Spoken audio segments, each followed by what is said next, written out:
வணக்கம். பரபரப்பு மீடியா செய்திகளுக்காக நான் நிரோஷன்.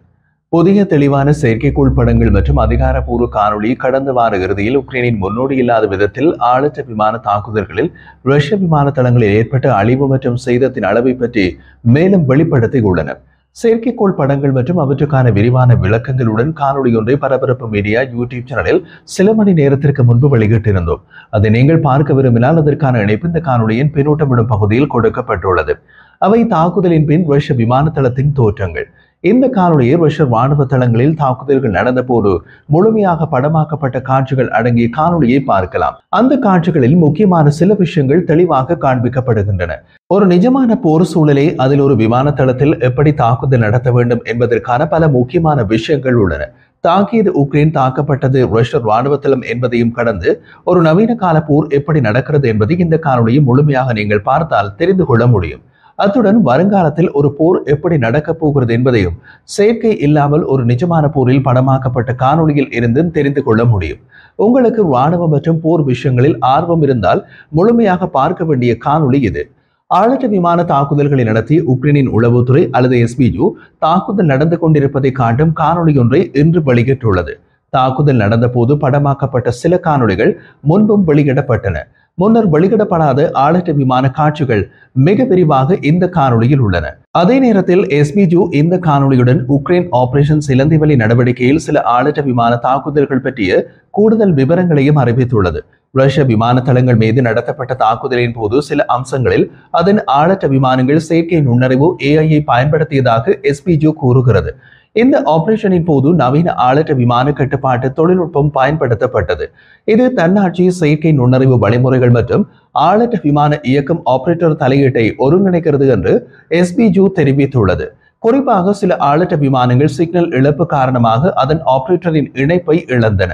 உடனே செயற்கை நுண்ணறிவை பயன்படுத்தி முன்கூட்டியே திட்டமிடப்பட்ட பாதையில் தாமாகவே பயணம் செய்யும் மோடுக்கு மாறின. குறிப்பாக நியமிக்கப்பட்ட இலக்கை நெருங்கி இலக்கை பார்த்த பின்னர் ஆளற்ற விமானம் தானாகவே தூண்டப்பட்டு ரஷ்ய விமானங்களை தாக்கின என்று தெரிவிக்கப்பட்டுள்ளது.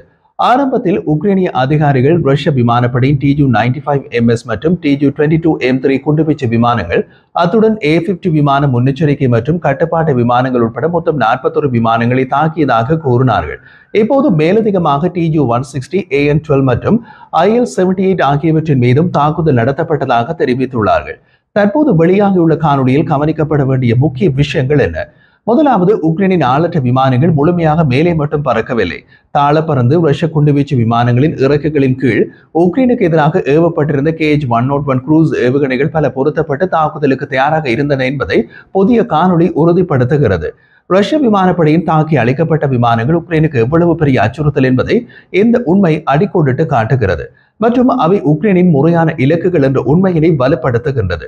உக்ரைனிய உளவுத்துறை எஸ்பிஜுவின் ஆபரேஷன் சிலந்திவலை தாக்குதலின் விளைவாக சேதமடைந்த ரஷ்ய விமான உபகரணங்களின் மதிப்பு $7 பில்லியன் தாண்டியுள்ளது என்பதை உங்களுக்கு நினைவூட்டுகிறோம் என்றும் அவர்கள் வெளியிட்ட அறிக்கையில் குறிப்பிடப்பட்டுள்ளது. காணொளியில் கவனிக்கப்பட வேண்டிய மற்றொரு முக்கிய விஷயம், ரஷ்ய விமான தளங்களில் உள்ள பல விமானங்களின் மேல் உக்ரைனிய ஆளற்ற விமானங்கள் மிக சுதந்திரமாக பறக்கின்றன. வான் பாதுகாப்பு சாதனங்கள் எதுவும் செயல்பட்டதாக தெரியவில்லை. விமான தளங்களில் இருந்து ரஷ்யர்களிடமிருந்து எதிர்ப்பு ஏதும் கிடையாது. விமானங்கள் வெடிக்க தொடங்கியவுடன் விமான தளத்தில் உள்ளவர்கள் தரையடி பாதுகாப்பு பதுங்கு குழிகளுக்குள் சென்றிருக்கலாம் என்று எடுத்துக் கொள்ளலாம். அது எதிர்பார்க்கப்படக்கூடியது. காரணம், ஏவுகணைகள் பொருத்தப்பட்ட விமானங்கள் தீப்பிடித்து எரியும் போது அந்த ஏவுகணைகளும் வெடித்து சிதறும். அப்போது வெளியே நிற்பவர்களுக்கு நிச்சயம் உயிர் ஆபத்து ஏற்படும். அதை தவிர்க்க வேண்டுமென்றால் தாக்குதல் நடந்த போது விமான தளத்தில் இருந்த யாரும் வெளியே தலை காட்டக்கூடாது. அந்த விதத்தில் ரஷ்ய விமான தளங்களின் தளபதிகள் சரியான நடவடிக்கையை எடுத்துள்ளார்கள். தமக்கு கீழுள்ள துருப்புகளின் உயிர்களை காப்பாற்றியுள்ளார்கள். ஆனால் விமான தளங்கள் தாக்கப்பட்டதால் அந்த தளபதிகள் மீது ரஷ்ய தலைமையால் நடவடிக்கை எடுக்கப்படலாம் என்பது வேறு விஷயம். இந்த காணொளியில் மற்றொரு விஷயத்தை நீங்கள் அவதானித்திருக்கலாம். உக்ரைனிய ஆளற்ற விமானங்கள் எந்த எதிர்ப்புமின்றி ரஷ்ய குண்டுவீச்சு விமானங்களின் மீது பறந்து விமானங்களை படமாக்கியுள்ளன. ரஷ்ய விமானப்படையிடம் கூட இப்படி ஒரு விரிவான காணொளி இல்லாதிருக்கலாம். அந்த அளவுக்கு உக்ரைனிய ஆளற்ற விமானங்கள் எந்த தடையுமின்றி விலாவரியாக படப்பிடிப்பு செய்துள்ளன. இப்படி செய்தவர்கள் அந்த விமானங்களை விட்டு வைத்திருப்பார்களா? படப்பிடிப்பு செய்தது போதும் என்று விட்டு வைத்திருப்பார்களா? ரஷ்ய விமானப்படைக்கு சேதம் மிக அதிகமாகத்தான் இருந்திருக்க வேண்டும். ரஷ்ய குண்டுவீச்சு விமானங்கள் மற்றும் பிற போர் விமானங்களின் இறக்கைகள் மற்றும் மேல் உடற்பகுதிகளில் டயர்கள் வைக்கப்பட்டிருப்பதை இந்த காணொளியில் நீங்கள் பார்க்கலாம். அது பற்றி பரபரப்பு மீடியாவில் 2 ஆண்டுகளுக்கு முன் நாம் வெளியிட்ட காணொலியில் குறிப்பிட்டிருந்தோம். இந்த விமான தளங்கள் மீதான தாக்குதலின் பின் அது பற்றிய விரிவான காணொலியொன்றை விரைவில் வெளியிடுவோம். ஆபரேஷன் சிலந்திவலியின் முடிவுகளை விரைவாகவும் சரிபார்க்கக்கூடியதாகவும் பகுப்பாய்வு செய்வதற்கான வாய்ப்பை இந்த காணொலியும் இதற்கு முன் வெளியாகிய செயற்கைக்கோள் படங்களும் கொடுத்துள்ளன. இப்போது பல TU-95MS மற்றும் TU-22M3 குண்டுவீச்சு விமானங்கள் அளிக்கப்பட்டன என்று உறுதியாக கூறலாம். அடுத்த விஷயம் ரஷ்ய விமானப்படையின் A-50 விமான முன்னெச்சரிக்கை மற்றும் கட்டுப்பாட்டு அவாக்ஸ் விமானங்கள். அந்த விமானங்கள் அளிக்கப்பட்டதற்கான செயற்கைக்கோள் படங்கள் ஏதும் கிடைக்கவில்லை என்று நாம் வெளியிட்ட காணொலியில் குறிப்பிட்டிருந்தோம். இப்போது நீங்கள் திரையில் பார்ப்பதுதான் A-50 விமான முன்னெச்சரிக்கை மற்றும் கட்டுப்பாட்டு அவாக்ஸ் விமானம். இதன் மேல் அமைந்துள்ள பகுதிதான் உளவு பார்க்க மற்றும் தகவல் கிரகிக்கும் பகுதி. இதற்கு மேல் உக்ரைனிய ஆளற்ற விமானம் சுதந்திரமாக பறந்து படமாக்கியதை காணொலியில் காணலாம். அதனால் A-50 விமான முன்னெச்சரிக்கை மற்றும் கட்டுப்பாட்டு அவாக்ஸ் விமானமும் தாக்கப்பட்டிருக்கலாம். இது ரஷ்யாவுக்கு ஒரு குறிப்பிடத்தக்க இழப்பை குறைக்கிறது. அத்துடன் TU-95MS மற்றும் TU-22M3 விமானங்களை மாற்றீடு செய்வது சாத்தியமற்றது. ஏனெனில் இவை இரண்டும் பல தசாப்தங்களாக உற்பத்தியில் இல்லை. கூடுதல் செயற்கைக்கோள் படங்கள் அதிக விமானங்கள் அளிக்கப்பட்ட அல்லது சேதமடைந்ததை வெளிப்படுத்தக்கூடும்.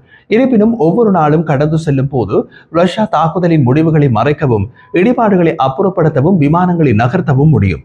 இதனால் துல்லியமான கணக்கீட்டை உருவாக்குவது மிகவும் கடினம். கவனமாக திட்டமிடப்பட்ட உக்ரைனின் ஆபரேஷன் சிலந்திவலி நடவடிக்கை ரஷ்யாவின் சில முக்கிய தந்திரோபாய சொத்துக்களின் பாதிப்பை வெளிப்படையாக வெளிப்படுத்தியது. குறைந்தபட்சம் இப்போதைக்கு இந்த உயர் மதிப்புள்ள விமானங்களை பாதுகாப்பதற்கு விரைவான தீர்வு எதுவும் இல்லை என்று தெரிகிறது. இது ரஷ்யாவை இன்னமும் அதிகமாக சிதறடிக்கப்பட்ட நிலைப்படுத்தல் மாதிரியை நோக்கி கட்டாயப்படுத்தக்கூடும். இதோ உக்ரைனின் ஆபரேஷன் சிலந்திவலி நடவடிக்கையின் போது படமாக்கப்பட்ட காணொலியை பாருங்கள்.